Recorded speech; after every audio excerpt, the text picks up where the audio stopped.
They don't want you calm. Calm people are hard to control. A calm person does not panic, does not rush, does not react on command, and that makes him dangerous. The modern world is not designed for clarity. It is designed for reaction. Every notification, every headline, every outrage cycle, every artificial emergency, all of it exists for one reason: to pull you out of your center. Because the moment you react, you surrender control. Most people believe power looks loud, aggressive, emotional. That belief keeps them weak. Real power is quiet. Real power observes. Silence is not absence. Silence is dominance. Look around. Who speaks the most in a room? Who interrupts? Who feels the need to explain everything? Not the strongest, the most insecure. People react because reaction gives relief. It discharges tension. But relief is not control. It is surrender disguised as expression. You are trained to react by media, by algorithms, by people who benefit from your instability. A reactive person is predictable. Predictable people are easy to manage. That is why provocation exists. Not to hurt you, to move you. Every insult is a hook. Every interruption is a test. Every push is an invitation to give up position. The moment you react, you step onto someone else's ground. And once you do, you are no longer playing your game. Stoicism was never about being passive. It was about refusing to be moved. The Stoic does not suppress emotion. He contains it. Containment is power. Between stimulus and response, there is a space. Most people have none. Something happens. They react. Someone speaks. They defend. Someone challenges them. They explain. And every explanation leaks authority. Because authority does not argue. It waits. Have you noticed the calmest person in the room is the one everyone watches? Not because he demands attention, but because he does not need it. Noise asks to be noticed. Silence already is. This is why calm unsettles people, because it cannot be read easily, cannot be rushed, cannot be pulled. And what cannot be moved cannot be controlled. This is not philosophy. This is strategy. And most people never learn it because they are addicted to reaction. Reaction feels natural. That is why it is dangerous. Anything that feels natural is usually trained. You were not born reactive. You learned it. You learned to answer immediately, to defend instantly, to explain yourself without being asked. Each time you reacted, your nervous system was rewarded. Relief, release, the feeling of doing something. That reward created a loop. Stimulus, reaction, relief. Over time, the loop became identity. You stopped reacting to events. You reacted to sensations. Tension appeared. You discharged it. Discomfort appeared. You escaped it. This is not freedom. This is conditioning. A reactive person is not choosing. He is responding to internal pressure. That pressure can be triggered by anyone. A word, a tone, a look, and suddenly your state is no longer yours. This is why provocation works. Not because the other person is strong, but because your system is open. An open system absorbs everything. Emotion, urgency, other people's instability. A closed system does not. The Stoic closes the system, not by isolation, by regulation. He feels the impulse to react and does nothing. That pause changes everything, because the impulse peaks and then falls. Every urge does.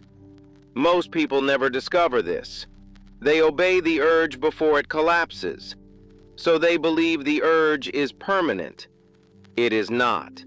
It only feels permanent when you always obey it. This is the first lie reaction tells you. If you don't respond now, you lose. You don't. You only lose when you respond without choice. Choice exists in the pause. No pause, no choice. This is why speed is glorified, why instant opinions are rewarded. Speed removes reflection, and reflection threatens control. A person who reflects cannot be rushed. A person who cannot be rushed cannot be dominated. This is why calm is misinterpreted. People call it indifference. They call it coldness. They call it lack of care. They are wrong. Calm is care without panic, presence without urgency. It is strength without display. The Stoic does not withdraw from life. He withdraws from compulsion. And that withdrawal is the beginning of power. Because once compulsion ends, movement becomes deliberate. Deliberate movement changes outcomes. Not immediately, but permanently. Calm people are tested. Not once, constantly. The test is rarely obvious. It comes disguised as humor, as sarcasm, as just asking. The goal is never truth. The goal is reaction, because reaction reveals position. The moment you explain yourself, you step down. The moment you justify, you concede ground. The moment you raise your voice, you signal loss of control. This is why silence feels dangerous. It gives nothing away. No emotion, no urgency, no information. An unanswered presence creates pressure. Most people cannot tolerate that pressure. They need feedback. They need confirmation. Without it, their insecurity surfaces. So they escalate. They repeat the joke. They sharpen the comment. They increase volume. Not because you offended them, but because you did not respond. This is the mistake most people make. They think escalation means danger. It does not. It means starvation. The system is not being fed. Reaction is fuel. Silence is deprivation. When you remain calm, the other person must carry the interaction alone. That weight exposes weakness. They begin to overtalk, to contradict themselves, to reveal motive, and everyone sees it. This is why calm wins social contests without contesting them. No argument, no confrontation, no dominance display, just refusal to participate. Most people are trained to fill silence. They think silence means failure. They think it means weakness. It does not. Silence means control of pace. Whoever controls pace controls outcome. Fast speech gives away urgency. Urgency gives away need. Need is leverage for the other side. This is why calm men are respected, even when they say little. Their restraint communicates surplus, surplus of options, surplus of confidence, surplus of time. Time is the ultimate status signal. People who rush do not own their time. People who wait do. This is the deeper reason calm unsettles. It exposes impatience. It exposes dependence, and exposure feels like threat.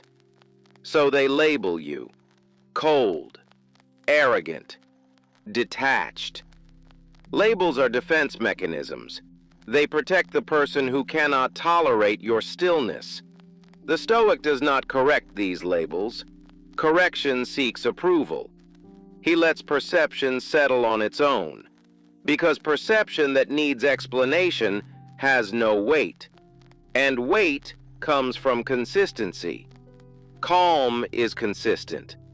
Emotion fluctuates. This is why, over time, people stop testing you. Not because you fought back, but because nothing worked. Silence is not neutral. Silence is pressure. When you don't react, you force the other person to face themselves. Most people cannot tolerate that. They rely on reaction to regulate their own emotions. Your anger calms them. Your defense reassures them. Your explanation gives them certainty. When you remove these, they feel exposed. Exposure creates anxiety, and anxiety seeks resolution. This is why silence escalates situations before it resolves them. The escalation is not danger, it is panic. The panic of a system that no longer controls the interaction. Manipulation only works when there is something to pull. Emotion is the handle. Remove the handle, and the mechanism fails. This is why manipulators fear calm, not because calm is aggressive, but because it is unavailable. Unavailability breaks patterns. No reward, no feedback, no emotional return. The manipulator must then escalate or retreat. If they escalate, they reveal intent. If they retreat, they lose leverage. Either way, you gain clarity. Clarity is advantage. The Stoic does not confront manipulation. He lets it exhaust itself. Confrontation feeds drama. Non-response starves it. This is not weakness. This is containment. Containment forces imbalance. The person seeking reaction carries the entire emotional load. That load is heavy. They begin to rush. They speak more. They contradict themselves. And without resistance, this behavior looks irrational. Others notice. This is how authority shifts silently. Not through dominance displays, not through argument, through emotional economy. You spend nothing. They spend everything. Over time, this asymmetry compounds. People sense it. They stop pushing. They stop testing. They adjust. Not consciously, instinctively, because systems adapt to what they cannot move. This is the first shift. When the world stops pulling you, not because you resisted, but because resistance was unnecessary. A calm person is difficult to break, not because he is stronger, but because there is nothing to push against. Pressure needs resistance. Without resistance, pressure collapses. Most people fight pressure. They tense. They push back. And in doing so, they reveal exactly where they can be moved. The Stoic does not oppose pressure. He absorbs it. Absorption neutralizes force. This is why calm feels unfair. Others invest energy, emotion, anger, urgency. You do not. You remain intact. This creates asymmetry. They spend, you conserve. They escalate. You remain stable. Over time, this imbalance decides outcomes. The one who can wait outlasts the one who cannot. Waiting is not inaction. It is selection. You allow events to unfold. You let information surface. While others rush decisions, you see consequences. This is why calm people often move last and win, not through speed, through precision. Precision requires clarity. Clarity requires calm. This is the chain. Break calm, and clarity collapses. Break clarity, and mistakes multiply. This is how people sabotage themselves. They confuse urgency with importance. They confuse pressure with relevance. The Stoic separates these. Not everything urgent matters. Not everything loud is significant. Calm filters noise. Without calm, everything feels critical. With calm, only what matters remains. This is why calm people are trusted. In crises, in negotiations, in unstable environments. They do not amplify chaos, they reduce it. Reduction creates space, and space allows better decisions. This is the second shift, when others begin to rely on your steadiness, not because you demanded authority, but because authority formed around you. Authority without effort, power without noise, influence without display. This is the advantage of calm. It does not announce itself. It accumulates. Calm changes how you relate to time. Most people are owned by time. Deadlines chase them. Urgency dictates their moves. They react to clocks, not to reality. This is why they feel constantly late, even when they are early. A calm person is not rushed by time. He uses it. Time becomes an ally, not a threat. This is the foundation of the long game. The long game is not patience alone. It is emotional endurance. The ability to wait without decaying internally. Most people cannot do this. They wait, but they rot. Resentment builds, anxiety accumulates, impulses leak out.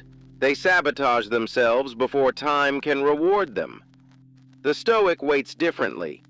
He does not cling to outcomes. He does not rehearse loss. He does not rush closure. He lets processes complete. This is why calm compounds. Small advantages stack quietly.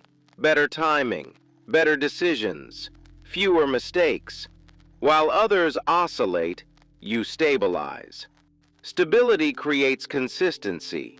Consistency creates trust. Trust attracts opportunity. This is how long-term power forms, not through dramatic wins, but through absence of failure. Most people fail loudly. They notice it. They also fail quietly. They don't. Quiet failure looks like distraction, like impatience, like chasing what does not matter. The Stoic avoids this trap. He is selective with attention. Attention is finite. Where you place it, you invest life. Reactive people scatter attention. Stoic people concentrate it. Concentration magnifies effect. This is why calm people outperform over years. Not weeks, not months, years. The long game does not reward intensity. It rewards continuity. Intensity burns out. Continuity endures. Calm preserves continuity.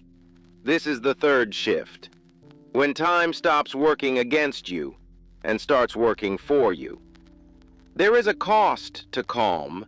No one advertises it. No one warns you properly, because it is not appealing, and it cannot be softened.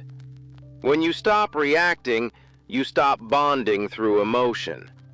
Many relationships exist only because of shared reactions, shared complaints, shared outrage, shared enemies. When reaction ends, those bonds weaken. Conversations feel thinner. Jokes lose energy. Silence becomes longer. This is where most people turn back. They mistake this phase for loss. They think something is wrong. Nothing is wrong. What is happening is separation. You are no longer synchronized with emotional environments. That creates distance. Distance feels like loneliness, but loneliness is not the enemy. Dependence is. Most people fear being alone because they rely on others to regulate their internal state. Calm removes that reliance, and when reliance ends, many connections dissolve. This is the price. You lose easy company. You lose constant validation. You lose emotional noise. What remains is yourself. Your thoughts without distraction. Your emotions without amplification. This is uncomfortable. Most people never stay here long enough to see what comes next. They rush back into stimulation, back into chaos, back into reaction. They call calm boring. They call it empty. It is neither. It is unoccupied. And unoccupied space is where structure forms. This is where values clarify, where standards solidify, where you learn what matters without being told. The Stoic does not chase belonging. He allows alignment. Few will align, not because they are inferior, but because they are unwilling to pay the cost. Calm is expensive. It costs comfort. It costs familiarity. It costs emotional shortcuts. But what it gives cannot be replicated. Internal independence. And once independence is felt, dependence becomes unbearable. This is the fourth shift. When solitude stops feeling like lack and starts feeling like clarity. There is a moment when calm stops being a practice. It becomes a threshold. Before this point, you still choose calm. After it, you cannot unsee reaction. You notice it everywhere, in how people rush opinions, in how they seek agreement, in how they mistake volume for conviction. You see the pattern before the behavior completes. This is unsettling, because awareness removes excuses. You can no longer say, "I didn't notice." You notice, and with noticing comes responsibility. Not moral responsibility, structural responsibility. You know what reaction costs. You know what calm preserves. So you hesitate less. You speak less. You intervene only when aligned. This is where many relationships change. People feel the difference before they understand it. They sense distance, not emotional distance, regulatory distance. They can no longer pull you into urgency. This creates friction. Some adapt, some withdraw, some test harder. Testing intensifies near the threshold. Provocations sharpen. Comments become pointed. Silence is challenged. This is not coincidence. Systems test boundaries before accepting them. If you react here, the system resets. If you don't, the system recalibrates. Recalibration is irreversible, because once others adjust to your pace, they cannot return to controlling it. This is the point of no return. Not because you become rigid, but because you become consistent. Consistency changes expectations. People stop anticipating reaction. They stop assuming access. They stop relying on emotional leverage. This alters dynamics permanently. You are no longer managed by urgency. You manage exposure. Exposure determines pressure. Pressure determines behavior. Control exposure, and behavior stabilizes. This is why the threshold feels heavy. You feel the weight of restraint, the discipline of choice, but you also feel relief, because the endless loop of reaction is broken.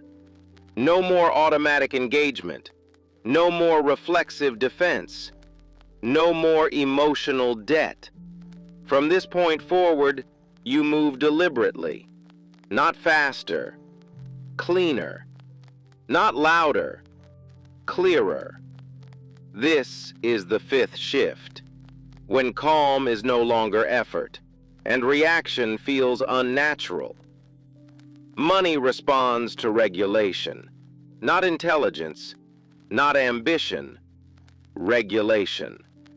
Most financial mistakes are emotional, rushed decisions, fear-driven exits, ego-driven entries.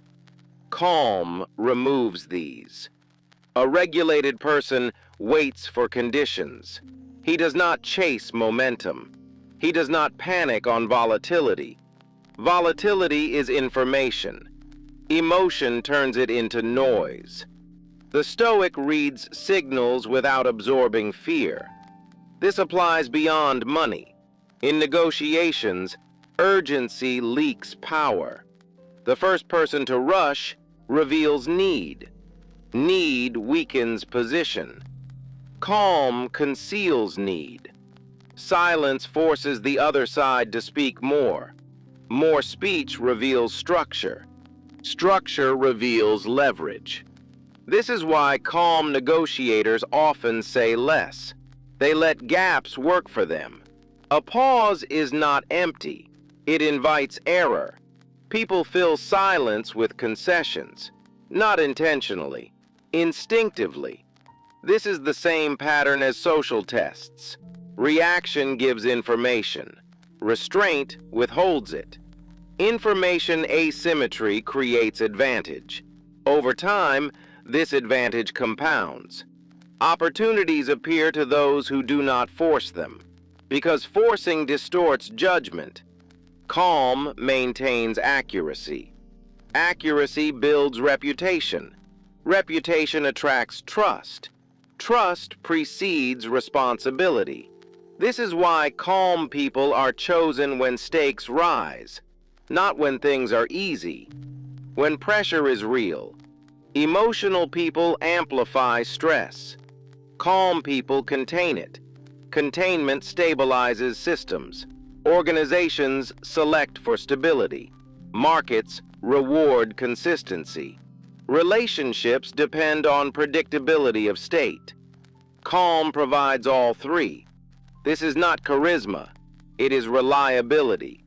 Reliability outperforms intensity over time. Intensity spikes. Reliability compounds. The long arc favors the regulated. This is the sixth shift, when calm begins to translate into tangible leverage. When you become calm, you become visible. Not louder, more defined. And definition attracts friction. People test what stands still. They push what does not move. This is why calm invites attack. Not because it is weak, but because it does not react automatically. Attack is an attempt to extract reaction. Public attacks are the most obvious form. A comment, a challenge, an accusation. The goal is never accuracy. It is destabilization. If you react emotionally, the attack succeeds. If you explain defensively, the attack gains relevance. If you rush to correct, you amplify the narrative. The Stoic does none of these. He lets the attack exist without entering it. This feels unnatural at first. Instinct demands response. The nervous system wants discharge. But discharge feeds the cycle. The Stoic interrupts the cycle. He allows the accusation to hang unanswered. This creates imbalance. The attacker must now carry their own emotion. Without resistance, the aggression looks excessive. Observers notice this. Silence reframes perception, not instantly, gradually. The one who remains calm appears grounded. The one who escalates appears unstable. This reversal happens without argument. This is why calm people survive hostility better than reactive ones. They do not internalize the attack. They do not mirror its tone. They preserve state. Preserved state preserves clarity. Clarity preserves judgment. Judgment determines response. And response, when chosen, is precise. The Stoic responds late, or not at all. Late responses carry weight. Immediate ones carry emotion. Weight endures. Emotion fades. This is why attempts to provoke calm eventually stop. Not because the attacker learned empathy, but because the strategy failed. No reward, no escalation, no control. The attacker moves on to easier targets. Calm is selective immunity. It does not block all harm. It blocks manipulation. This is the seventh shift, when hostility loses leverage, and pressure no longer dictates behavior. Calm is not a belief. It is a trained nervous system. This is where most people fail. They think understanding is enough. It is not. You can understand everything and still react, because reaction does not live in thought. It lives in the body, in breath, in muscle tension, in the urge to speak. This is why pressure feels physical. The Stoic trains at the point of sensation, not after reaction, before it. The moment the body tightens, the moment the breath shortens, the moment urgency appears, that is the training ground. Most people miss it. They notice reaction only after it happens. The Stoic notices earlier. He feels the impulse and does nothing. Not forever, just long enough. Long enough for the wave to peak. Long enough for it to pass. Every impulse does. People think urges grow stronger when ignored. They don't. They weaken. But only if you stay present. Distraction does not train calm. Avoidance does not train calm. Exposure does. You stay with the sensation. You do not obey it. This rewires response. Slowly, quietly, permanently. This is why discipline feels heavy at first. The system is losing its outlet. No discharge. No emotional release. Only containment. Containment builds capacity. Capacity increases tolerance. Tolerance restores choice. Choice is freedom. Reaction removes choice. Discipline returns it. This is the daily work. Not heroic. Not dramatic. Repetitive. Small pauses. Small refusals. Small moments of restraint. They accumulate. Over weeks, triggers soften. Over months, urgency dissolves. Over years, calm becomes baseline. This is the eighth shift, when restraint no longer feels forced and reaction feels foreign. After the shift, the world feels different, not quieter, clearer. You begin to notice patterns instead of events. Who rushes? Who escalates? Who needs agreement to feel stable? You see it without judgment, because judgment requires involvement, and involvement is optional now. This is where calm becomes unsettling for others. They feel observed, not watched, seen. Your presence no longer mirrors theirs. It stabilizes itself. This breaks familiar dynamics.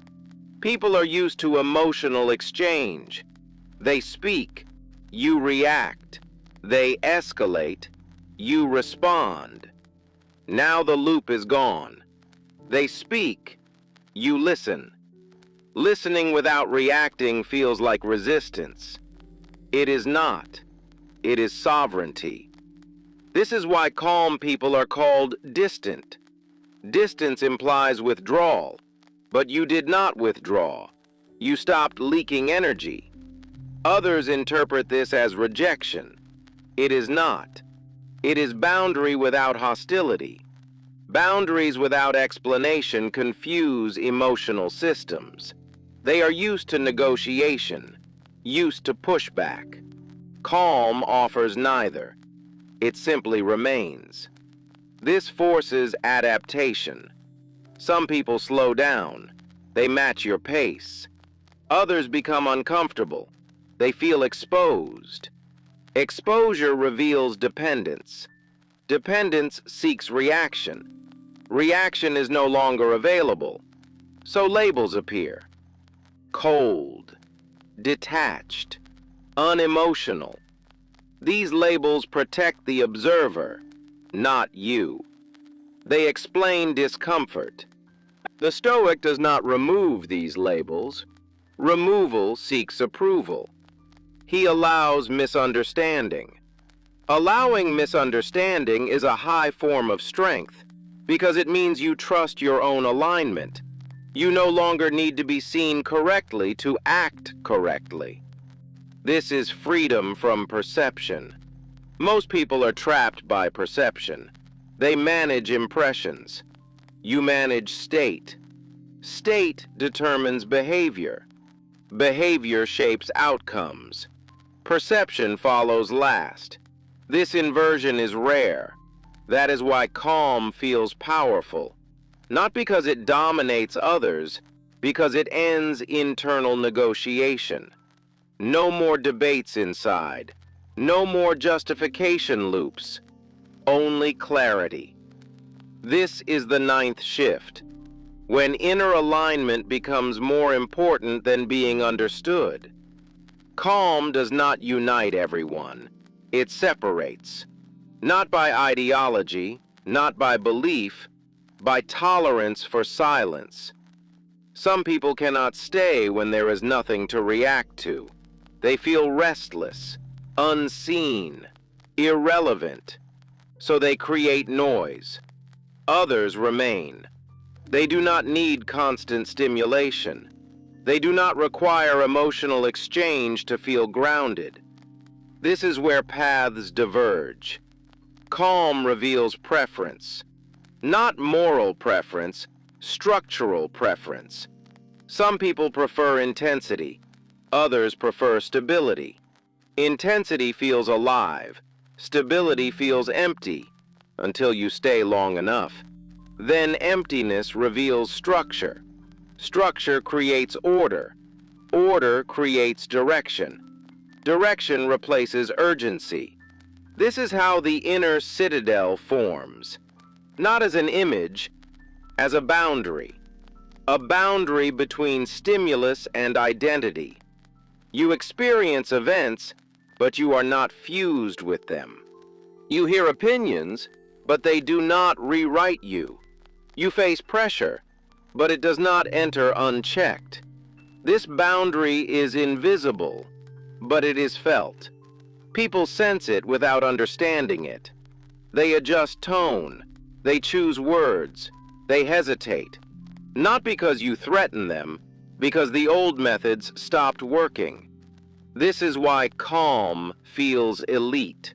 Not socially, regulatorily. Few people can maintain it. Not because it is difficult to learn, because it is difficult to tolerate. The intolerance shows up as criticism. They say you are cold. They say you changed. You did. You stopped giving free access. Access was never guaranteed. It was assumed. Calm revokes assumptions. This is where many relationships end, not through conflict, through incompatibility of pace. One needs reaction, the other does not. No argument can bridge that. This is the 10th shift. When you accept that not everyone can follow you into stillness, the world is not neutral toward calm. It depends on reaction. Reaction creates movement. Movement creates consumption. Consumption sustains systems. Calm interrupts this chain. When you do not react, you do not amplify. When you do not amplify, you do not feed urgency. Urgency is the engine. Deadlines, alerts, crises. Most are manufactured, not to deceive you, to move you. Movement without reflection is obedience. Reflection slows systems down. This is why calm feels subversive, not because it rebels, because it refuses acceleration. A calm person cannot be rushed. He evaluates pace. He chooses timing. This disrupts expectation. Systems prefer predictability. Reaction is predictable. Calm is not. It introduces friction, not external friction, internal friction. Others must slow down around you or reveal their impatience. Impatience exposes dependence. Dependence seeks shortcuts. Shortcuts create mistakes. Calm avoids both. This is why calm people often appear out of sync. They are not late. They are aligned. Alignment resists manipulation. You cannot sell panic to someone who does not panic. You cannot impose urgency on someone who controls tempo. You cannot shame someone who does not outsource worth. This makes calm difficult to monetize. It consumes less, clicks less, escalates less, so it is discouraged, labeled apathy, labeled disengagement, labeled indifference. These labels are defensive. They protect a system that needs reaction to function. The Stoic does not fight the system. He steps outside its rhythm, outside acceleration, outside urgency. From there, he sees clearly, and clarity cannot be rushed. This is the 11th shift. When the world continues spinning fast, and you no longer feel pulled with it, eventually a choice appears, not as a question, as a pattern. You either continue reacting, or you remain centered. There is no middle state. Reaction demands participation. Calm demands restraint. One consumes energy, the other preserves it. Most people choose reaction without realizing they chose. They call it engagement.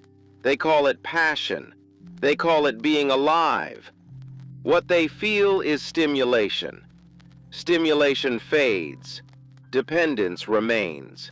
Calm feels empty by comparison. No spikes. No emotional peaks. No instant reward. Just continuity. This is where separation becomes final. Those who need intensity return to noise. Those who value stability remain. Not because they are superior, because they are finished chasing. Finished chasing reactions. Finished chasing validation. Finished chasing relief. Relief is temporary. Alignment is permanent. Alignment does not feel exciting. It feels grounded. Grounded people move differently. They do not rush to respond. They do not fight for visibility. They do not explain their stance repeatedly. They allow outcomes to form. This patience looks passive to those who are still sprinting. It is not. It is commitment to a different rhythm. Once this rhythm is set, it becomes difficult to abandon, because going back means returning to internal conflict, urgency, compulsion, constant adjustment. Calm removes these costs. This is why calm feels irreversible, not because it traps you, because it frees you. Freedom does not announce itself. It stabilizes quietly. This is the 12th shift, when you stop switching states and begin inhabiting one. At some point, there is nothing left to add.